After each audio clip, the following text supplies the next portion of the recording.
Il chante ce sécateur. On va devoir s'en occuper. L'aiguiser, le graisser. Un bon sécateur, normalement, c'est à vie.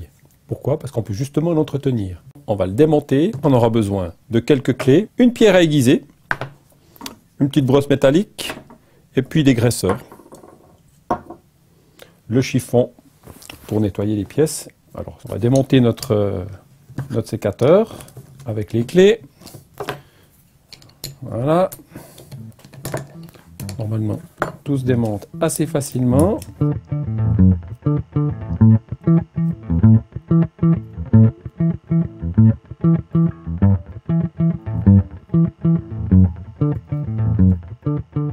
En général, c'est pas très compliqué, donc on peut sans autre s'en rappeler. La phase suivante, c'est qu'on peut donner un petit coup de brosse métallique justement sur les parties de rouille. Donc là, on arrive quand même bien rattrapé.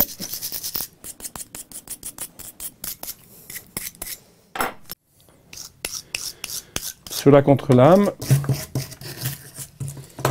Voilà.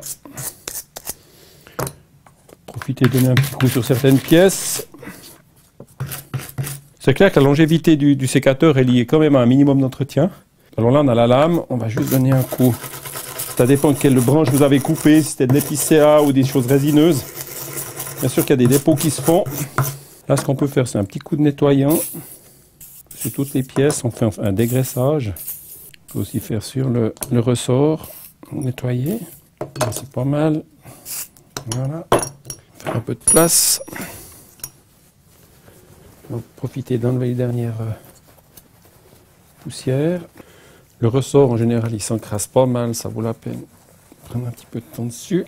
Alors voilà, on peut huiler un tout petit peu. Maintenant, pour le remontage, les parties qu'on ne va pas retoucher, en fait, ça protège les pièces, ça les lubrifie.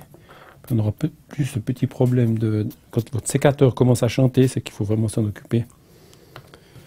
Là, la lame, on va s'en occuper pour l'aiguiser. Alors là, l'affûtage, je dirais que dans ce cas-là, on va faire un affûtage d'entretien. Si vraiment vous vouliez refaire un affûtage complet, l'idéal c'est quand même de le mettre dans un étau. Souvent quand le sécateur est monté complet, on a de la peine à aiguiser la partie qui est vers la butée. Alors ça fait un peu des barbeaux de côté comme ça qu'on enlève en faisant à plat. Voilà. On va le remonter. Donc là ça paraît au début une sorte de pulse. On va commencer avec l'axe. On va profiter de mettre la lame. Voilà. On va la rentrer là. Là, il faut choper le cran. Pas oublier quand même la butée. Déjà placer la vis. L'écrou soleil au milieu. On va déjà resserrer la poignée de ce côté-là. Un petit coup de serrage. Il faut avoir une légère résistance. Et en même temps, pas sentir de jeu. On va serrer le frein. On va mettre le ressort. Puis c'est ça.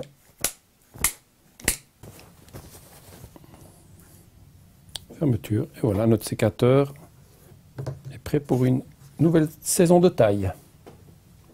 Alors, ce qui est important maintenant, c'est pour pouvoir l'utiliser, il faut qu'il soit bien huilé sur les parties à contrainte, sur les axes, sur les parties qui coulissent, sur le ressort. Et ensuite, ce qui est aussi important, c'est que si vous le conservez comme ça, sans l'utiliser un certain temps, c'est bien qu'il y ait un film sur toutes les parties métalliques, justement, pour le protéger de la rouille qui vient très rapidement. Et ensuite, vous pouvez ainsi conserver ou utiliser votre sécateur d'une des meilleures façons possibles.